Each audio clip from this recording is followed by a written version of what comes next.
Good. All right, so in one, I have RO2 right now, which I tend to sometimes not like as much because it's syrupy.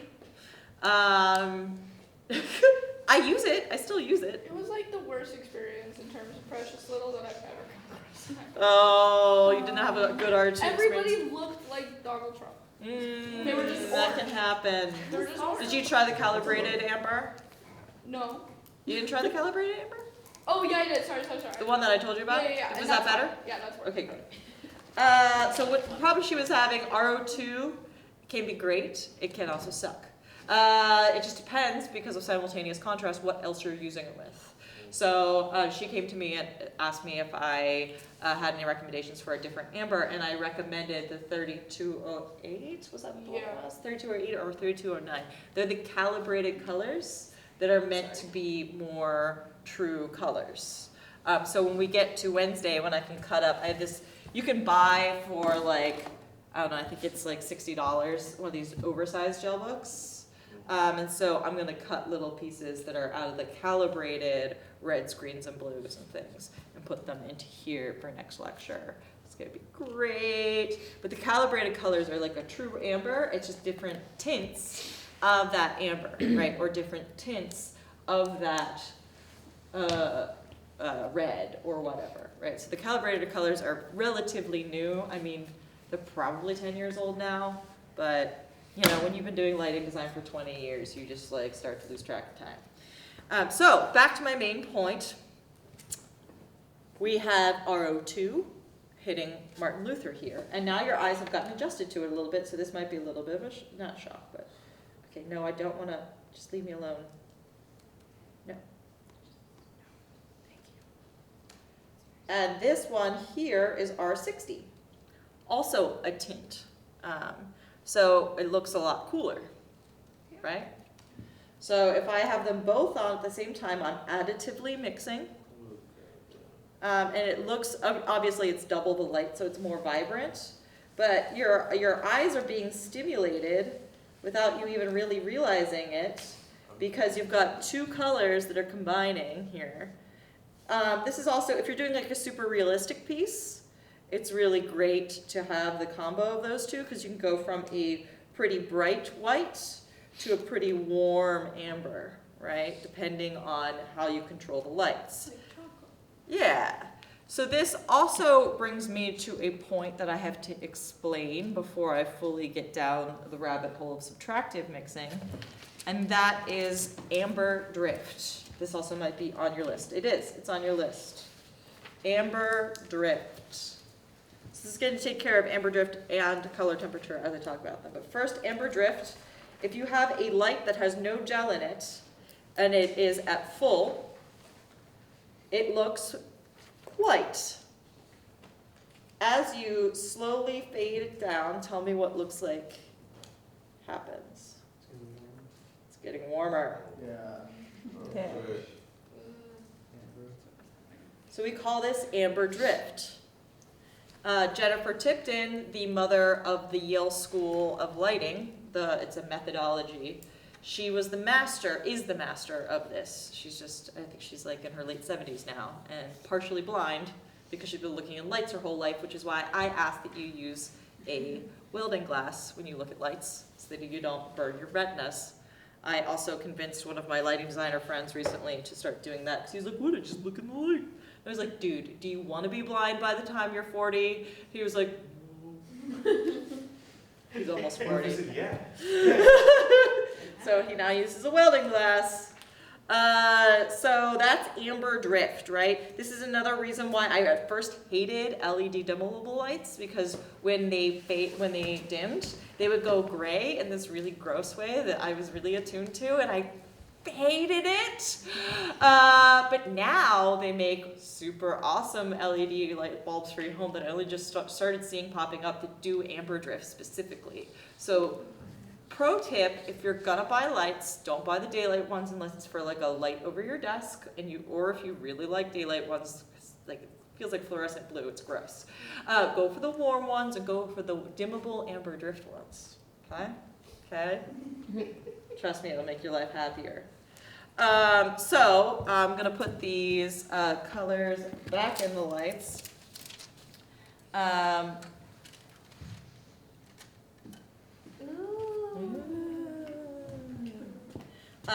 So the color temperature between this light and this light is different. And we can just call that one is more amber and one is warmer and one is cooler, right? That's color temperature, warm and cool. And where we get usually color temperature, we think about this in a cosmic scale. So the hotter suns in our universe, does anyone know what color temperature they tend to burn at? Yeah. Like blue. Yeah. Yeah. And the cooler suns in our universe, anyone happen to know what color temperature? Yeah.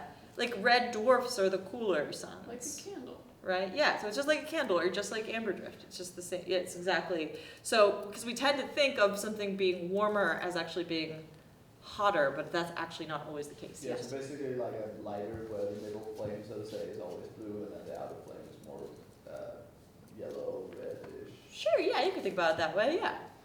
Yeah. So that's what color temperature is and what we're often talking about when we're talking about color temperature. So when we're additively mixing, Wait, so warm is amber though, right? warm is more amber. Okay, yeah.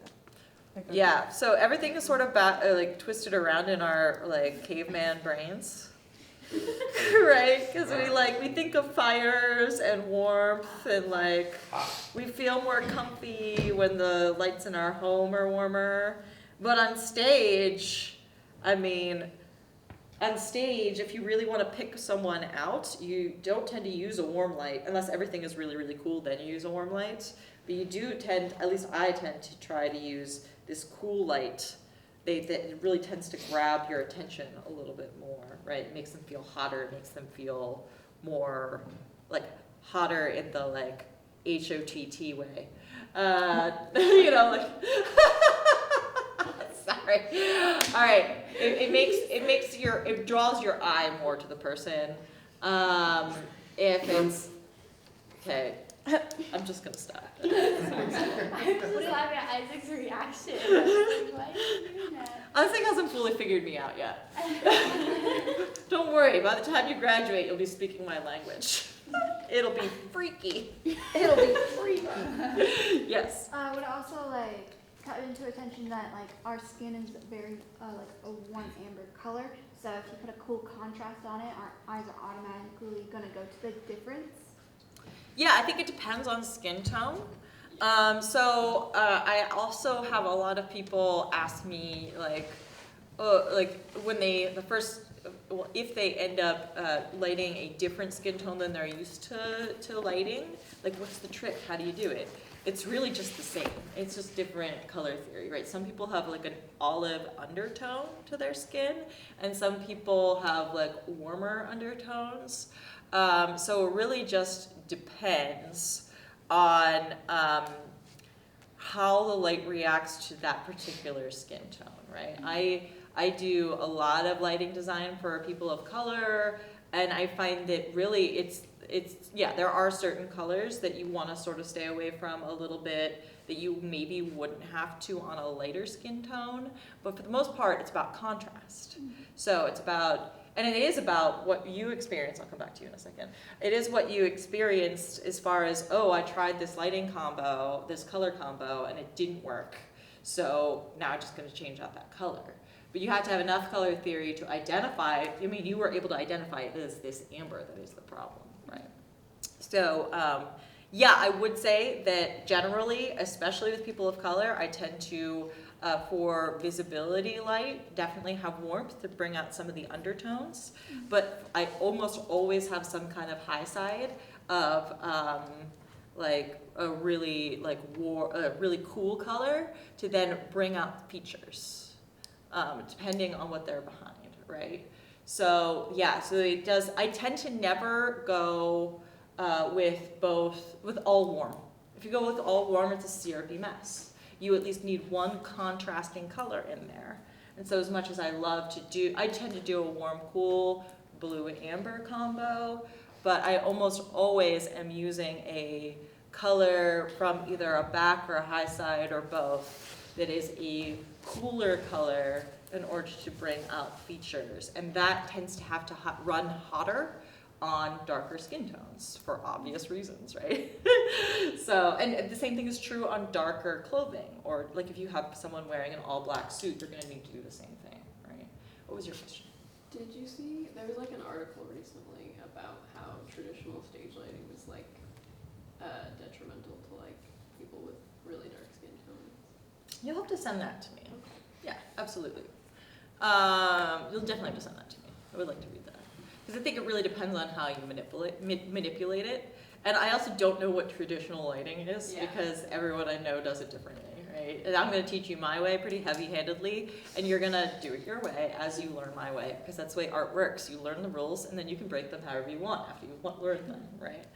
So, It's literally exactly how art works. yeah, exactly. I feel like every artistic class I've taken, it's like you have to learn, you have to know the rules if you want to break them. Yeah. And it's like, that's dumb, just let me break them. And then it's like, I have a no. friend who's reading Harry Potter for the first time. He's like 45. And he was like, ugh, book 2 is just like book 1. We're like, Jim, you have to learn the rules before you can break them. He's like, fine, okay. He's like, don't worry, book 3 breaks the rules. You'll be fine. Anyway, It was I'm coming back to my main point, which was subtractive. So this is still additive, color mixing. Your eyeball is being excited because whether or not you can see it, in some of the folds you are getting some of the warm tones, and in some of the shadows you're getting some of the cool tones. Everyone see that? So your eyeballs are being excited right now, and your brain is going, wow, that is super neat. More than if you just picked like just a clear light. None of you have watched Deep Space Nine, so I can't make that joke. Rats! Okay, so what I have in this light over here in 6 is both of these same 2 gels, R02 and R60, in one light, right here. So it's doing the same thing. It feels maybe a little bit more like a gray day to me, anyway. But this is how you can put 2 gels in one light. It's called subtractive color mixing. Subtractive color mixing on your list. It is possible. It will cut down on intensity quite a bit. Just the same way if you put in a really saturated gel into a light, it's cutting down on your intensity. And if you also look, I'll come back to your question, if we also look at that gel book, it gives you a transmittance rate, right? So everybody pull out your gel book again really fast. And it says transmission, and it gives you a number. And so 92 is a high transmission rate, so a lot more of the intensity of the light is getting through. Whereas some of those you're going to see like a 32 or something like that, right? So it's something to be very much aware of, the fact that you're going to have much less light coming through there. And that's why often we also put our more saturated colors not inside of something like a Source 4, but in something like a 2000 watt 10-inch Fresnel, right? Which is why I like using those over the main stage, so you can get a big punch of color. You do have to be careful, because the more saturated color, the more quickly it will burn out, because you're trapping a lot of that heat inside of the light itself, right? So in this case, with putting a R02 and an R60, you're getting only the transmission from the one. So if somebody look up R02, what's the transmission rate on that? Isn't that Bastard Amber? It's Bastard Amber. Oh, it's Or if you're looking at an Apollo gel book, it's Fatherless Amber. It's 78%. So 78% of the light is getting through this at this point. And now if I put this one in, somebody look up R60. What color is it? It's a blue. Blue. R60. It's enough. It should be in a numerical order too. Okay. So skip past the calibrated colors in the front. Learning to use gel books. No Yes. more blues. What's the difference between? Oh wait. Sorry, I didn't realize that was a question. I'm not ready for that. 62? It's 62. So we get 78% coming through this, and then 62% of that 78% is coming through this one, right? So that's a lot. Somebody mathy, do me some math. Wait, what was it? 62% of 72? 62% of 78%. That's a lot of math. Yeah, that's okay. You don't have to actually do the math. Was that the math or is that a separate question? That's a question. All right, hold on to that question. I'll come back to Haley and Isaac. So that is something to keep in mind, right? So this is something we can do. This is a legitimate way of color mixing, and there's many legitimate ways to do this. But just don't forget that's the consequence of subtractive.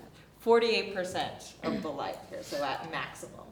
Okay, and so this is its maximum, and then this is its drift. Okay, I'm not saying you would necessarily want to do that with these colors, but this is in some lighting books and whatnot, people will talk about this is the feeling of gray days, these two colors. So, Haley, what was your question? What's the difference between subtractive color filtering and subtractive color mixing? So, subtractive color filtering is the putting a filter in a light, just a single filter. Okay. So, because what you're doing is subtracting some of the wavelengths out of that light, right? So just doing R60, right? Just having this light on with R60 in it, that's subtractive color filtering. Putting two gels in one light that are mixing together as the light passes through each gel, that's subtractive color mixing. I'm coming to Isaac, then to Lily. Yes, Isaac. Maybe, well, can you just turn the light down? Yeah, so you absolutely could. But what I'm saying, this is a demonstration. So this is still going to look different than this, even though then we're working with tints here. But I'm explaining, so that looks different than this. Yeah, And so even if I do this down a little bit, what if you do it to It's 48%? it's still going to look different because of that amber drift. Okay. So I'm not saying you should do this, okay? I'm explaining the difference between these things using these particular colors. Okay? I'm so confused then. Okay. Okay. So, I'm explaining the concept. I can do it with completely different colors if you'd like. But so what I'm doing is I'm explaining the difference between subtractive color filtering, subtractive color mixing, and additive color mixing. And so I'm using two tints over here with, oh, not this one, 1 and 2. So this one is R02, and this one is R60. So a way that I do advocate using these two is to double hang them and then mix between them. Do you understand that part, why that's good? I think. Okay. That means Oh no, that means my no. iPad. No, my iPad! Is it just that, like, if it's subtracting whatever percent, or if only a certain percentage of the light is going through, then couldn't you turn the light Yeah. down to that same percentage to be the same color? Sort Yeah. of thing? I think it's because it filters out specific colors. So rather than like a different intensity of that, like just regular light, you're filtering out a percentage of the like color, like the Yeah, light you're waves. instead of just having all of the wavelengths, you're still filtering out some of the wavelengths. Anytime you put a gel in a light, you are subtractive color filtering, right? Anytime there's nothing in it, you're not color filtering. Mm-hmm. You're just using amber drift. So, go ahead. Well, so my question is, when it's talking about the percentage on here, like Mhm. 56% or like whatever, is that the percentage of like the other colors that are getting filtered out, or So the percentage is the amount of the total wavelength that is getting through this gel, oh, that's getting which is only the more blue, you're getting a lot of blue wavelengths and you're getting a lot of the other ones too since it's a tint, okay, right? so So with this one, so somebody look up R27 for me.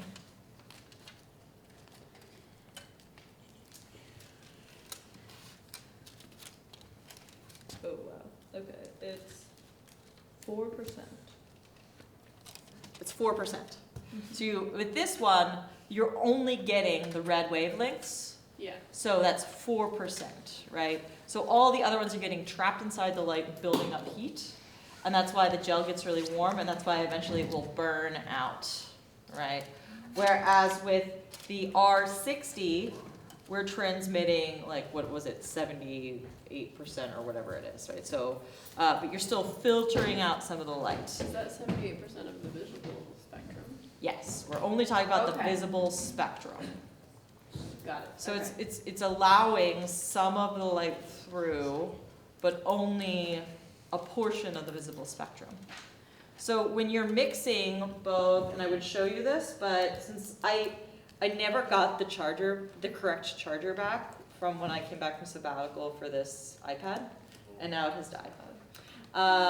So I'm gonna have to go buy a new one for it, unless does anyone know where the actual see charger? it.